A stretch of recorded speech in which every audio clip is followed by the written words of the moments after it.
এই চ্যানেলে সম্প্রচারিত সকল খবরই সচেতনতামূলক এবং শিক্ষণীয়, কোনো কিছুই প্রভাবিত নয়। বিমানবন্দর থেকে সরাসরি সাংবাদিকদের মুখোমুখি হয়ে শুভেন্দু অধিকারী এ রাজ্যের বিরোধী দলনেতা, তিনি ঠিক কি বক্তব্য রেখেছেন শোনাবো আপনাদের।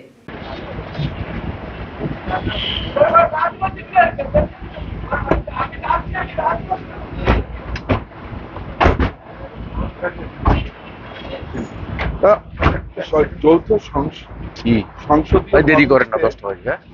ওয়াকআউট বিল পাস হয়ে গেল। যৌথ সংসদীয় কমিটিতে তারা রেকমেন্ড করেছেন, পাস তো পার্লামেন্ট করে। দাদা 10 তারিখ বাজেট অধিবেশন, রাজ্যপালের ভাষণ দিয়ে বাজেট অধিবেশন শুরু পরিকল্পনা রাজ্যে কিছু বলতে চাইবেন? আচ্ছা, গত বছর রাজ্যপাল ভাষণ দেয়নি কেন? রাজ্যপাল তখন খারাপ ছিল, এবারে 25-এ ভালো হয়ে গেছে।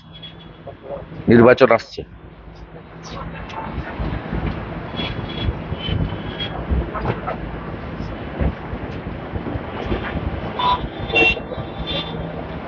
এরম